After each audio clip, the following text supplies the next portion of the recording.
I attended the Worldhopper Ball at Dragonsteel Nexus 2024. As a matter of fact, I attended the first session of the first ever Worldhopper Ball, which is kinda cool. However, going to the first session of the ball wasn't without its hiccups. This video is going to be broken up into 4 sections, just so you know what you're getting into. Section 1 is going to be what the ball was like and what was actually there. Part 2 is going to be what I liked about it. Section 3 is going to be what I didn't like, and there were a couple things that I was not a fan of that kind of ruined my experience at the time at the ball. And number 4, was it worth it? So let's get into it. I also haven't written a script for this video. I have outlines and have organized my thoughts, but I have not sat down and wrote the entire thing out. Once you're done standing in line and you actually get to the event, the entrance is really cool. It's kind of an Oathgate platform in Shadesmar-ish. There's 2 Oathgates spread, they're guarding the entrance, and you walk through a tunnel that's supposed to be like Shadesmar. And that was really cool. Setting the stage, you have this beautiful transition area from the real world to Shadesmar to the experience at Urithiru at Adolin and Shallan's wedding. So once you enter the ball, you're greeted with this incredible themed environment. I wasn't sure how they were going to pull this off because you're in a convention center, not even like a ballroom. You're in a convention center speaking hall, I guess. But they did a really good job at selling the ambiance. I think the lighting was great. I think the props were amazing. All of the foods at the market were incredible. So for context, the event is supposed to take place in Urithiru. It's for the wedding of Adolin Kholin and Shallan Devar, a scene that we hadn't got in the books up to that point. So it was really cool because it's themed, it's sold as this classy event, but also an experiential novella where you're there observing an event that is more or less canonical. So I thought that as a concept was really cool.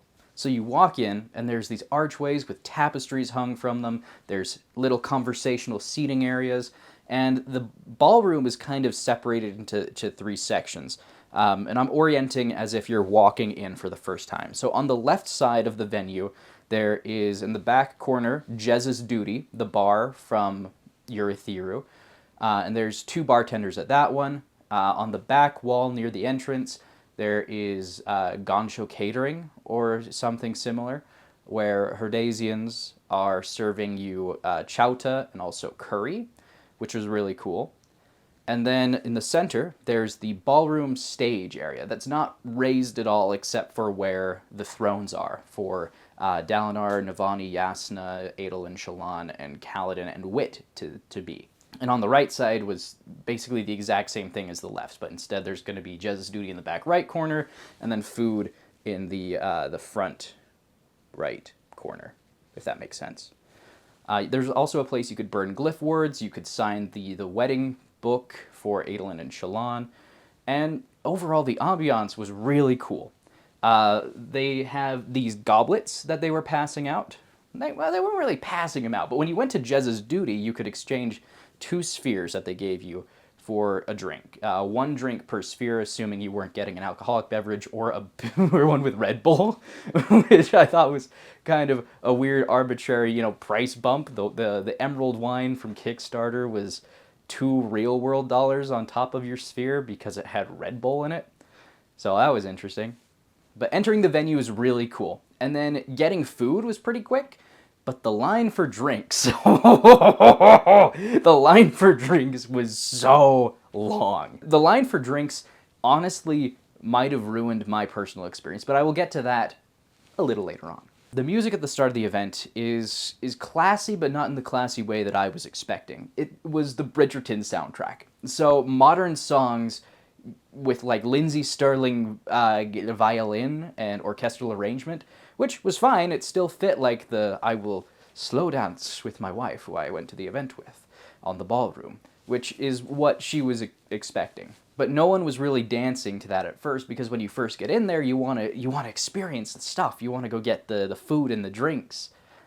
So people weren't slow dancing to that. Also, having it be contemporary pop songs arranged in a classical style, it's kind of like A Knight's Tale, right? So in the movie The Knight's Tale, they used modern pop anthems for like medieval jousting contest background music to kind of symbolize like what it would have felt like for these people listening to the old-timey medieval music. It would be like their stadium anthems. So I can understand why they would translate what is essentially Alethi pop music to what we have. Anyway, I might be reading too much into that.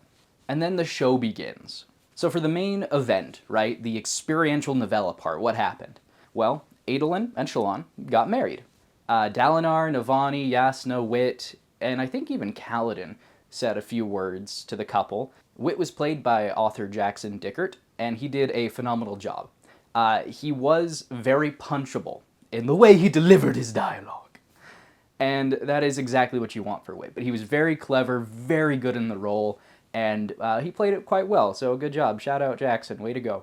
Once everyone said their bit, Adolin and Shallan danced to Merry-Go-Round of Life for their first dance, and it was lovely, I assume. I'll get to that in a minute. Adolin and Kaladin also had some moments. They apparently had a duel, and then Stormblessed did a kata. In some sessions, Bridge 4 was also there. And near the end, before the actual like dancing at the ball started, there was a performance on aerial silks by some honor spren, people in blue costumes with blue-tinged skin. It was pretty cool, I would assume, if I could see anything. And that's getting dangerously close to talking about things that I didn't like about the event. But first, I want to just say that the costuming was phenomenal. It looked super good. I also think that the casting was pretty good. I think Jasna looked like Jasna. I think Navani looked like Navani, and Dalinar looked like Dalinar. Shallan, really good Shallan. Adolin hit the vibes. He hit the mannerisms perfectly. However, he's not exactly what I picture Adolin as in my head, but that doesn't mean it wasn't good. He did a great job, and he captured the energy and mannerisms of Adolin Kolian very well, especially his dynamic with Kaladin. Kaladin was also really good. I've seen some great fan art from Kaladin. I think I will put some of that on screen. And then, of course, as I mentioned, Jackson Dickert's wit. Really good. Really good. Once things had settled down a little bit, there was one more part of like the performance before people were going to go dance. I noticed there was a really good Shanna cosplay walking around the ball, and I just thought that they were an attendee. Having everyone there in fancy clothes for a ball and fancy cosplay was really cool. It added to the fun and the level of immersion, so I really liked that. But anyway, Shauna was just walking around. I noticed her, thought, oh wow, that's a really good Herald cosplay. And then Wit points her out. It says, no, you've had your chance, you're not gonna ruin this day, and like pushes her out of the room. So, if you know, you know, right? If you know, you know. I'm not gonna do any spoilers here, but if you know, you know. Then after that, the DJ came out. DJ Stormblessed, which I think they could have called him DJ Sadblessed, because for the rest of the event, he played nothing but emo music. I did not expect to have people moshing to MCR at the Worldhopper ball. That was not even a possibility that crossed my mind. That is not the music choice I was expecting, and certainly not the atmosphere that I was expecting. So that was the event. What did I like about it? Well, I loved the atmosphere. I loved everyone dressed up in costumes. I especially loved hanging out with people at the event. My friend Tim was there, the real-life Alethi Tim. Attending the event and hanging out with some people that I've only met online before was also a lot of fun. Just having a little conversation nook to talk with Seth from Cosmere Academy, Mo from Cosmere Mo, Gary from the Cosmere Junkie, CJ from Cosmere Quandaries. A lot of these people have Cosmere in their name, come to think of it. But it was a lot of fun just to hang out with them. Like, that might have been the highlight of my night, honestly. Just hanging out with them, their significant others, my wife, and just all chatting together. It was a blast. I also think the costumes of the actors were superb, and the casting was pretty good. I liked the food. Like, it wasn't the best food I've ever had. I think I actually have a better chowta recipe than the Ganchos who were providing us chowta. Perhaps there will be a video on that in the future. And yeah, I liked the idea of a canon experiential novella, and I liked the idea of a ball. So overall, in hindsight, I enjoyed the event. However, at the time, I was not having a great time. What I didn't like. This is the reason that this video has taken me like a week and a half to organize my thoughts on. Because I'm trying to be objective without discounting my own experience. Because on paper, there was a lot of really cool stuff there. But in the moment, I wasn't having the best of times. I really wanted to go to the ball for a couple reasons. One, I like Sanderson, if you couldn't tell. Two, my wife loves the concept of like a fancy ball and also fantasy books. And so I'm like, that's it. She's gonna love this. It's gonna be so much fun. We'll slow dance on the dance floor. We'll be sitting at dining tables because this is a royal wedding event and they said dinner would be provided. And it was kind of billed as a classy experience. And there was certainly an element of that there. But the choice of music for the dance at the end wasn't bad, but it wasn't what we were expecting, and it really threw my wife off and her mood off, which affected me. The music was also way too loud. Like, I don't usually have a problem with super loud music. The speaker placement also wasn't great, and there's just no way around it. Objectively, the speakers and the music was way too loud.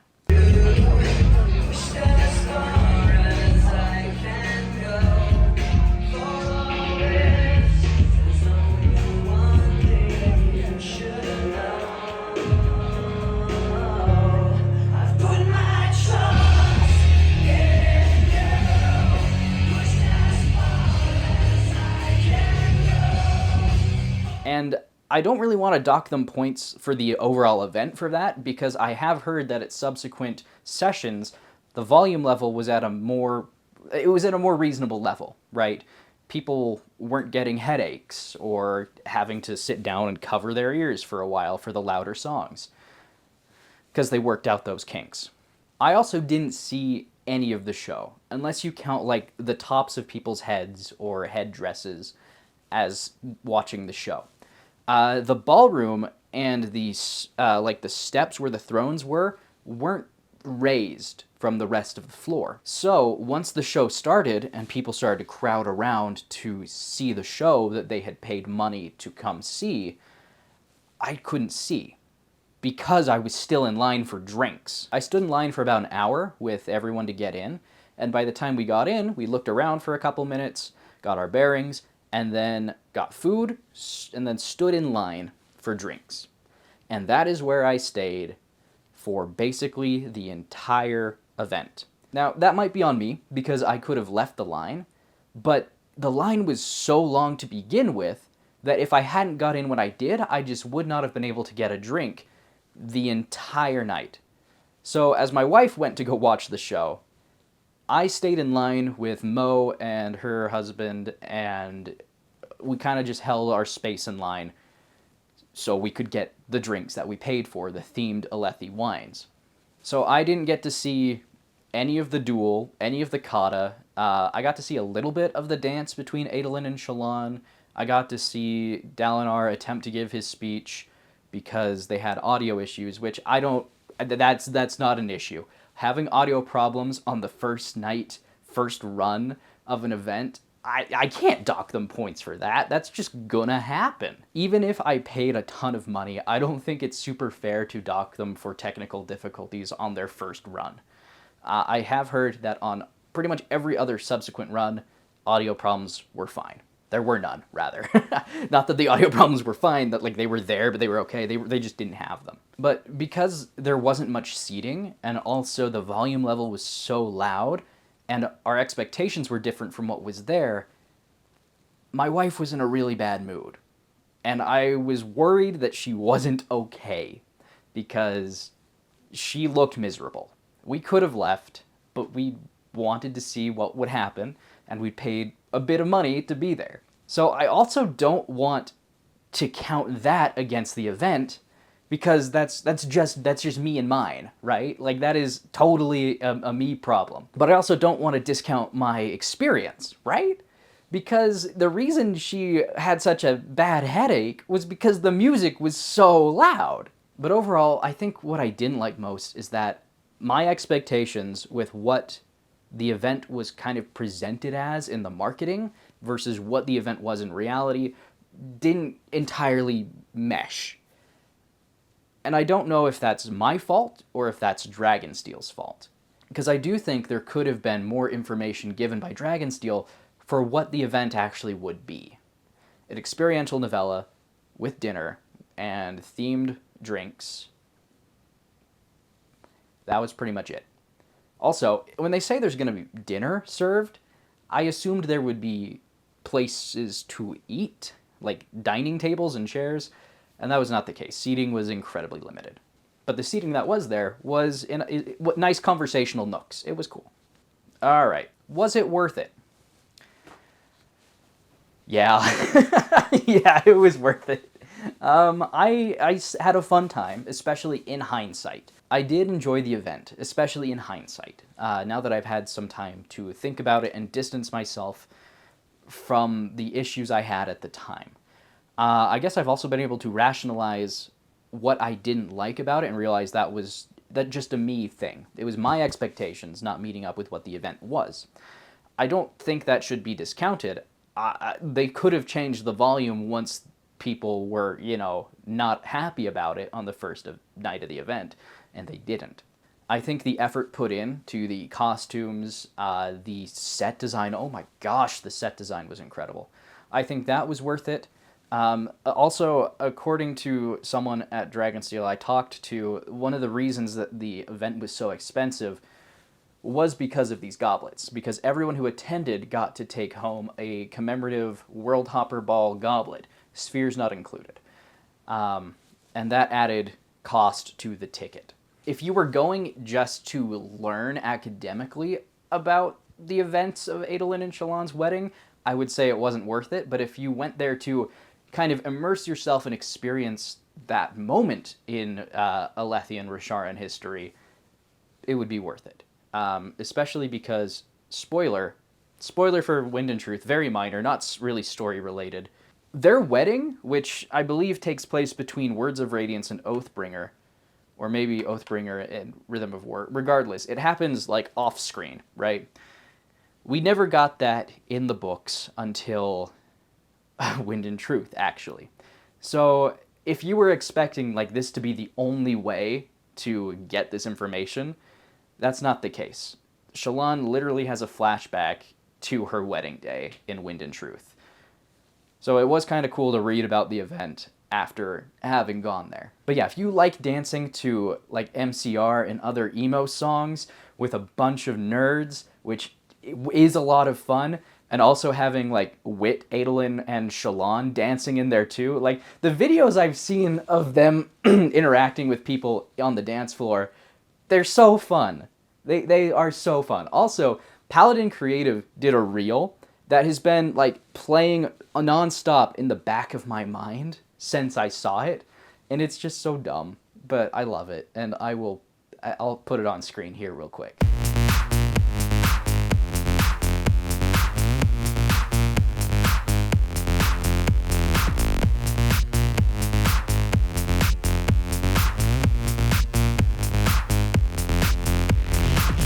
But yes, that is my review for the Worldhopper Ball. Overall, I liked the event, thought it was worth it, loved the effort and the theming. It was so cool to actually be in there.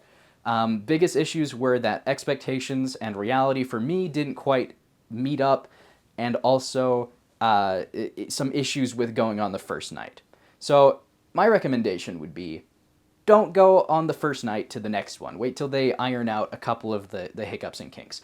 Although I did expect there to be things going wrong on the first night of the event, for which I will give them grace. But yes, thank you so much for watching. If you enjoyed the video, be sure to like and subscribe. And if you attended the ball, I would love to hear about your experience. Pretty much everyone else I have talked to about the event that didn't go on the first night had nothing but incredible things to say. Bye.